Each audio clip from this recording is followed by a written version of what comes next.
महाराष्ट्र विधानसभा में आज भी हंगामे के आसार। कल 12 बीजेपी विधायक 1 साल के लिए किए गए सस्पेंड। निलंबित बीजेपी विधायकों पर स्पीकर को अपशब्द कहने का है आरोप। बीजेपी ने महाराष्ट्र के खिलाफ हल्ला बोल की तैयारी की। देवेंद्र फडणवीस बोले, उद्धव सरकार असली चेहरा सामने आया। उद्धव सरकार में मंत्री छगन भुजबल ने कहा, बीजेपी ने दिखाया उसे सिर्फ सत्ता से प्यार, कामकाज से लेना देना नहीं। पश्चिम बंगाल में विधान परिषद का होगा गठन। सीएम ममता बनर्जी आज विधानसभा में पेश कर सकती है प्रस्ताव।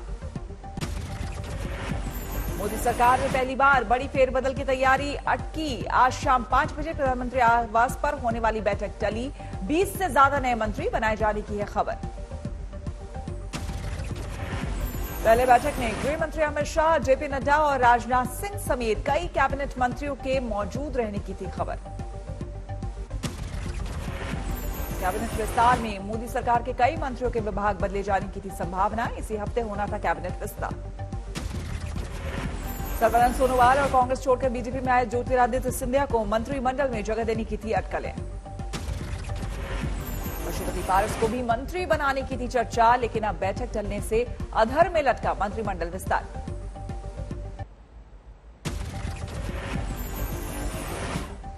जम्मू कश्मीर में परिसीमन आयोग की अहम बैठक। पीडीपी के अलावा सभी प्रमुख दल मुलाकात के लिए तैयार। परिसीमन आयोग की बैठक के लिए सभी दलों ने सौंपे नेताओं के नामों की लिस्ट। महबूबा मुफ्ती ने साधी चुप्पी। 9 जुलाई तक जम्मू कश्मीर के दौरे पर है परिसीमन आयोग की टीम। नेताओं, सामाजिक समूहों और चुनाव अधिकारियों से बातचीत करके विधानसभा क्षेत्र निर्धारण के लिए जुटाएंगे जानकारी। पंजाब में जारी कलह खत्म करने की कवायद। दिल्ली तलब किए गए मुख्यमंत्री कैप्टन अमरिंदर सिंह। आज सोनिया गांधी से हो सकती है मुलाकात। राहुल गांधी से मिलेंगे अमरिंदर सिंह। नवजोत सिंह सिद्धू सहित अन्य नाराज कांग्रेसी नेताओं के मसले सुलझाने के मसौदे पर होगी बातचीत।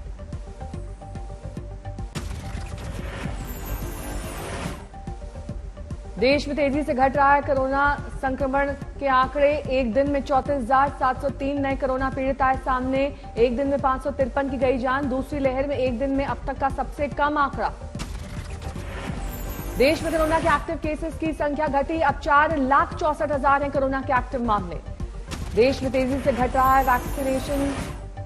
देश में तेजी से हो रहा है वैक्सीनेशन का कार्य। अब तक 35 करोड़ 75 लाख लोगों का हो चुका है टीकाकरण। देश में पिछले 24 घंटे में करीब 52,000 कोरोना मरीज हुए ठीक। नए पीड़ितों की तुलना में रिकवरी रेट है ज्यादा। पॉजिटिविटी रेट 2% से थोड़ा ज्यादा। अब तक 97% कोरोना पीड़ितों ने बीमारी को दी मात। कोरोना की दूसरी लहर की रफ्तार थमते ही बढ़ी लापरवाही। सैलानियों का बढ़ा बेपरवाह सैर सपाटा। हिमाचल के मनाली में भारी भीड़। मॉल रोड खचाखच भरी। मनाली में अब आरटीपीसीआर और ई पास जैसी बंदिशें भी खत्म। अब तक सन्नाटे से जूझ रहे पर्यटन स्थल बढ़ती गर्मी में पर्यटकों से हुए गुलजार।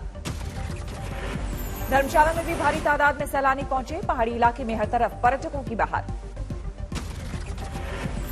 सोलन में बढ़ी सैलानियों की तादाद। कालका शिमला नेशनल हाईवे 5 पर गाड़ियों का कतार। कुल्लू में मणिकर्ण, तीर्थन और जीवी में पर्यटकों का उमड़ा सैलाब। कोविड के नियमों की उड़ी धज्जियां। कोलकाता में फर्जी वैक्सीन के मामले में पकड़े गए मुख्य आरोपी को कोर्ट ने 14 दिन की पुलिस कस्टडी में भेजा। बाकी 7 आरोपी न्यायिक हिरासत में। मध्य प्रदेश में पन्ना जिले के जातमारी गांव में 14 बच्चे बीमार। 3 बच्चों की मौत के बाद हरकत में आया स्वास्थ्य विभाग। कोरोना टेस्ट करवाया गया। शुरुआती जांच में जुकाम और बुखार के लक्षण। ग्वालियर के सबसे बड़े वैक्सीनेशन सेंटर पर बद इंतजामी को लेकर हंगामा। धूप में घंटों खड़े रहने के बाद भी नंबर न आने पर भड़के लोग। अंदर दाखिल होने के लिए गार्ड से की धक्का मुक्की।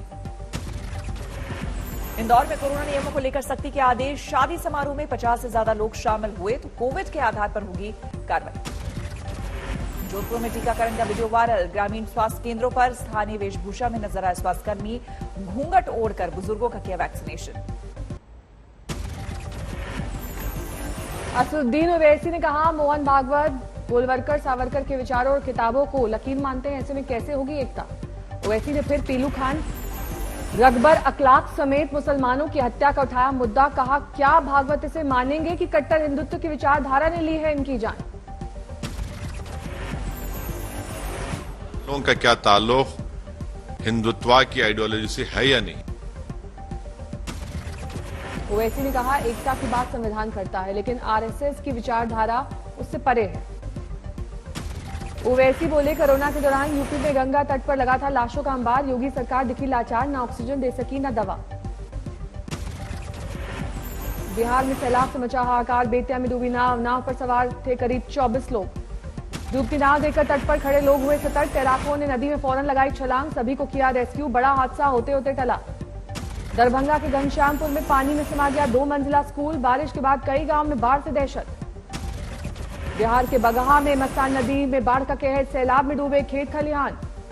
बगहा में भैंसा गाड़ी पर बाढ़ प्रभावित इलाकों का मुआयना करने पहुंचे एसडीएम। सुपौल में कोसी नदी के सैलाब से त्राहिमाम, 12 से ज्यादा गांवों में संकट। सगौली मझोलिया स्टेशन के बीच पुल पर बह रहा दरिया, सगौली नरकटियागंज रेल मार्ग पर तीसरे दिन भी परिचालन बंद। पूर्वी चंपारण के सगौली में सैलाब से घिरा रेलवे स्टेशन, पानी में डूबा ट्रैक। सगौली में सैलाब में डूबे रेलवे ट्रैक का ट्रॉली से मुआयना करते दिखे रेलवे अधिकारी। गोपालगंज में करीब 42 गांव बाढ़ की चपेट में, पेड़ों पर मचान बनाकर रह रहे लोग। गोपालगंज के निचले इलाके में पेयजल का संकट, बाढ़ के पानी में डूबे नल। बिहार के मोतिहारी में बाढ़ से हर तरफ तबाही का मंजर, पूरे जिले के सैकड़ों गांवों में हाहाकार, दर्जनों लोगों की मौत। जम्मू कश्मीर के कठुआ में उज नदी में अचानक आया उफान, 3 महिलाएं मझधार में घिरी। परिजनों ने पुलिस को महिलाओं के तेज बहाव में फंसे होने की फौरन सूचना दी। स्थानीय निवासियों की मदद से सभी को रस्सी के सहारे सुरक्षित रेस्क्यू किया गया। फूलों की घाटी से सामने आई दिल दहलाने वाली तस्वीरें, चमोली में बारिश के बाद जगह जगह लैंडस्लाइड। उत्तराखंड के कुछ जिलों में भारी बारिश का कहर, देहरादून, नैनीताल, पौड़ी और बागेश्वर में होगी भारी बारिश। अयोध्या में भी बारिश से सरयू नदी उफान पर, आसपास के गांव में बढ़ा बाढ़ का खतरा। अमरेली में हाईवे पर दिखे एक साथ 5 शेर, राजला अमरेली पीपापाव हाईवे पर आ गया कुनबा। रात के वक्त टहलते शेरों की तस्वीर कैमरे में कैद, हाईवे पर कम थी आवाजाही। देवास में हाईवे पर हादसा, रेत से भरा ट्रक एसयूवी पर पलटा, 3 की मौत। पुणे में सामने आया 2 बदमाशों का हैरान करने वाला वीडियो, रात में सड़क से गुजरने वालों पर करते थे कोयले से हमला, दोनों आरोपी गिरफ्तार। उधम सिंह नगर में सीसीटीवी में कैद हुई एक हादसे की दर्दनाक तस्वीरें, ट्रॉली से कुचलकर बाइक सवार जीजा साले की मौके पर मौत। सहारनपुर में हाईटेंशन तार की चपेट में आने से 4 लोग बुरी तरह झुलसे, मकान की दीवार में पड़ी दरारें। मेरठ में दिल दहलाने वाली वारदात, मामूली विवाद में कचौड़ी लेने गए युवक के चेहरे पर फेंका गया कड़ाही का तेल। मध्य प्रदेश के पन्ना में टाइगर रिजर्व में बाघिन मां की मौत के बाद नर बाघ कर रहा है अपने 4 शावकों की देखभाल और खाने पीने का इंतजाम। वायरल वीडियो देखकर हैरान हैं लोग। प्रधानमंत्री के संभावित वाराणसी दौरे से पहले सीएम योगी आदित्यनाथ ने लिया इंतजामों का जायजा, रात में किया विकास कार्यों का जमीनी निरीक्षण। गोरखपुर रिवरफ्रंट घोटाले में देश भर में कई ठिकानों पर सीबीआई ने की छापेमारी, मेदवाल से विधायक राकेश सिंह बघेल के घर 7 घंटे तक छानबीन। सीबीएसई ने जारी किया 2022 के लिए 10वीं और 12वीं परीक्षा का नया पैटर्न, साल में 2 बार होगी परीक्षा। पहले दौर की परीक्षा नवंबर-दिसंबर में, दूसरे दौर की परीक्षा मार्च-अप्रैल में। दिल्ली एनसीआर में देर रात भूकंप के हल्के झटके, रिक्टर स्केल पर तीव्रता 3.7 दर्ज, हरियाणा के झज्जर में था भूकंप का केंद्र। यूपी के शाहजहांपुर में बरेली एसटीएफ ने नकली सीमेंट बनाने वाली फैक्ट्री पर मारा छापा, 2 ट्रक नकली सीमेंट के साथ 2 आरोपी गिरफ्तार। पलामू में भाजपा कार्यकर्ता की भरे बाजार गोली मारकर हत्या, वारदात के खिलाफ कारोबारियों ने किया बंद का ऐलान। भीलवाड़ा में सैकड़ों गरीबों को करोड़ों का चूना लगाकर डीसी संचालक फरार, पुलिस पर भी फरियाद सुनने के बजाय मारकर भागने का आरोप। झालावाड़ में आपसी कलह के चलते पत्नी ने अपने पति और 13 साल के बेटे को खिलाया जहर, बाप बेटे को गंभीर हालत में अस्पताल में भर्ती कराया गया। बरेली में एक थानेदार ने ग्राम प्रधान से व्हाट्सएप पर की मोबाइल के डिमांड, चैट वायरल होने पर एसएसपी ने किया लाइन हाजिर, निलंबन की भी तैयारी।